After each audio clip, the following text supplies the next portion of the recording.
Assalamualaikum dan salam perpaduan. Saya Lydia Yusrina Abdul Ilyas bersama anda dalam Berita Pagi Sarawak edisi Isnin 12 Disember. Sejumlah 3.7 juta ringgit dibelanjakan tahun ini bagi menghidupkan semula program seni, kebudayaan dan warisan yang terkesan akibat COVID-19.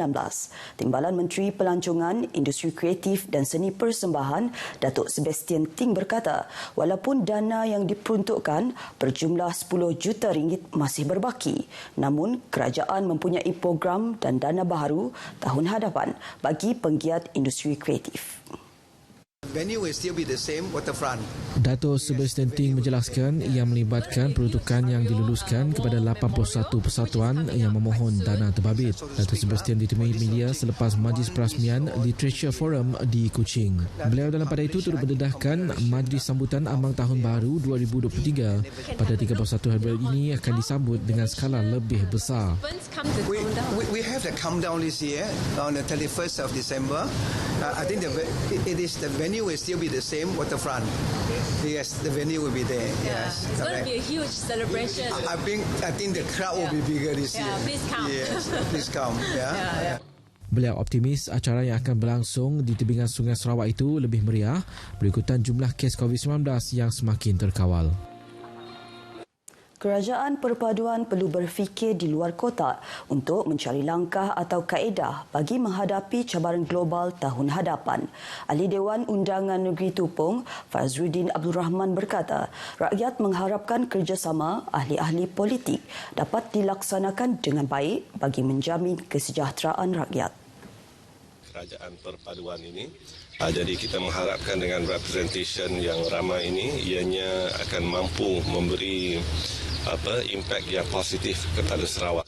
Fazruddin menambah, kerajaan perpaduan dibentuk bagi tujuan menstabilkan senario politik negara seperti yang dititahkan Yang di-Pertuan Agong Al-Sultan Abdullah Riayatuddin Al-Mustafa Billah Shah selepas tiada parti politik memperoleh majoriti mudah pada pilihan raya umum ke-15 yang lalu.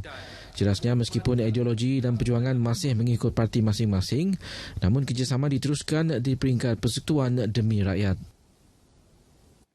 Ahli Parlimen Bandar Kuching, Dr. Kelvin Yee menawarkan pengalaman beliau untuk membantu Menteri Kesihatan, Dr. Zaliha Mustafa dan timbalannya Lukanisman Awang Sauni dalam merealisasikan agenda serta pembaharuan penjagaan kesihatan negara. Dr. Yee yang sebelum ini dipilih sebagai pengerusi jawatan kuasa pilihan khas Parlimen berkaitan kesihatan, sains dan inovasi berkata beliau akan terus memainkan peranan di Dewan Rakyat untuk menggerakkan agenda kesihatan, merangkumi kertas putih kesihatan yang dimulakan oleh kerajaan terdahulu demi kepentingan negara. Katanya beliau dan Dr. Zaliha telah berkongsi pandangan tentang perkara yang difokuskan pada minggu lepas bagi tempoh 100 hari akan datang. Antaranya ialah perkara yang sedang pihaknya lakukan bersama menteri terdahulu iaitu Khairi Jamaluddin dan diharapkan beliau boleh melaksanakannya secepat mungkin. Beliau berkata demikian selepas menghadiri mesyuarat jawatan kuasa DAP Sarawak. Dr. Yee berkata Dr. Zaliha dan Lukanisman diberi peranan penting bagi menangani isu jangka panjang berkaitan sektor kesihatan seperti kekurangan dana dan pengabaian dalam sistem kesihatan di Malaysia. Justeru beliau berkata Menteri Kesihatan memerlukan sedikit masa untuk benar-benar memahami isu semasa dalam negara. Ahli Kelab Leo di bawah Kelab Lions Sarawak perlu didedahkan dengan lebih banyak program kepimpinan dan pentadbiran. Menyatakan demikian, Ahli Dewan Undangan Negeri Adun Kota Sentosa Wilfred Yap berkata ahli kelab tersebut terdiri daripada kalangan generasi muda yang rata-ratanya adalah pelajar sekolah.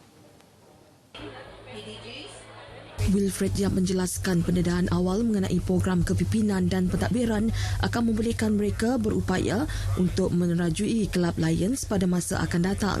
Bercakap semasa merasmikan program pesta makanan tahunan Lions Nursing Home di Kuching, Wilfred sedia untuk memberi dana kepada kelab itu untuk membantu penganjuran program dan aktiviti berkaitan. Beliau mewakili Timbalan Premier Datuk Seri Dr. Sim Kui Hian. Jelasnya, penglibatan aktif golongan belia dalam aktiviti persatuan akan membentuk mereka menjadi pemimpin masa depan. Pada majlis tersebut, beliau turut mengumumkan peruntukan berjumlah RM10,000 kepada Lions Nursing Home bagi membantu pengoperasian pusat jagaan itu. Dalam majlis itu juga, Persatuan Maksak Wanita Sarawak yang diwakili pengerusinya, Datin Amar Baduya Bujang, turut menyampaikan cek berjumlah RM2,000 kepada pusat jagaan tersebut. Komuniti Bidayuh digalakkan untuk menerokai industri hiburan dan muzik dalam mempromosikan keunikan masyarakat Bidayuh ke persada lebih tinggi. Ahli Dewan Undangan Negeri Adun Tebedu, Dr. Simon Sinang Bada, yakin terutamanya generasi muda daripada komuniti itu juga mempunyai idea baru untuk menghasilkan karya seni muzik yang mampu menarik minat pendengar. Satu contoh, Dr. Simon menambah, generasi muda yang mempunyai minat dalam industri muzik perlu mengambil peluang dalam pelbagai platform yang ada, termasuk di stesen radio YFM untuk mengembangkan bakat dalam bidang tersebut. Beliau berucap demikian pada program Rami Christmas 2022, anjuran Pusat Khidmat Masyarakat Adun Tebeduk dengan kerjasama YFM dan unit Saberkas Tebeduk di Kampung Daha Kisau Tebeduk. Dalam pada itu, beliau turut menzahirkan penghargaan kepada stesen radio YFM yang terus menyalurkan maklumat berinformasi kepada komuniti budaya selain memberikan peluang memartabatkan karya penggiat seni anak budaya agar tidak hilang di telan zaman. Pada program itu turut diadakan rakaman Rami Christmas 2022 dan persembahan artis-artis tempatan. Sarawak Daya Educator Association SDEA yang mula ditubuhkan pada tahun 2017 serta mempunyai ahli terkumpul mencecah 1,050 orang terus bergerak aktif bagi membantu meningkatkan kualiti pendidik dan pendidikan masyarakat Dayak di negeri ini. Presidennya Jeffrey Stephen Mikai menjelaskan asas penubuhan persatuan pada ketika itu adalah bertujuan membantu Jabatan Pendidikan Negeri Sarawak JPNS menangani isu dan cabaran berkaitan dengan pendidikan dalam kalangan pendidik, pelajar dan masyarakat Dayak. 2017 dengan tujuan utamanya adalah untuk membantu Jabatan Pendidikan Negeri Sarawak menangani isu dan cabaran berkaitan dengan pendidikan di kalangan pendidik, pelajar dan masyarakat Dayak serta membantu Jabatan Pendidikan meningkatkan kualiti pendidik dan pendidikan masyarakat Dayak. Jeffrey menambah usaha tersebut dilaksanakan menerusi 7 objektif utama yang menjadi panduan SDEA sebagai langkah memastikan persatuan sebagai satu platform yang sah dan menjaga serta membela kebajikan ahli-ahli dalam konteks perkhidmatan dan penjawatan serta perkhidmat nasihat perundangan. Beliau berucap pada Majlis Makan Malam SDEA 2022 dan penyampaian watikah pelantikan Exco SDEA sesi 2021-2024 yang baru di Bintulu. Jelasnya SDEA juga berperanan mempromosi dan mengekalkan bahasa, budaya dan tradisi masyarakat Dayak dalam kalangan warga pendidikan. Ini ujarnya digerakkan melalui aktiviti yang dilaksanakan oleh cawangan-cawangan SDEA di setiap bahagian sepanjang tahun. Antara cawangan yang sangat aktif pada tahun ini adalah cawangan Bintulu, cawangan Miri, cawangan Sibu, cawangan Kapit dan cawangan Selangau. Terima kasih di atas kerjasama. Kita berharap semua cawangan di seluruh negeri Sarawak ini akan terus bergiat aktif ke arah memperkasakan pendidikan di kalangan masyarakat Dayak di Sarawak ini khususnya. Katanya bermula 2023, persatuan itu telah merancang 6 program utama di seluruh Sarawak termasuk bengkel penerbitan buku dengan kerjasama Institut Pendidikan Guru Kampus Miri dan Kementerian Pendidikan Malaysia. Dalam pada itu, beliau turut memohon peruntukan daripada pemimpin-pemimpin tempatan di Sarawak bagi melaksanakan program yang dirancang. Seramai 10 peserta cilik bakal berentap di pentas separuh akhir bagi pertandingan Bintang Kecil 2022 pada 17 hari bulan ini bertempat di Auditorium P. Ramlee RTM Kuching. Mereka terdiri daripada 2 wakil masing-masing dari Sarawak dan Sabah sementara 1 wakil dari Pulau Pinang, Perlis, Negeri Sembilan, Pahang, Johor dan Selangor. Kesemua peserta yang kini berada di Kuching telah diberikan taklimat tentang program dan aktiviti yang bakal diikuti sepanjang berada di Kuching.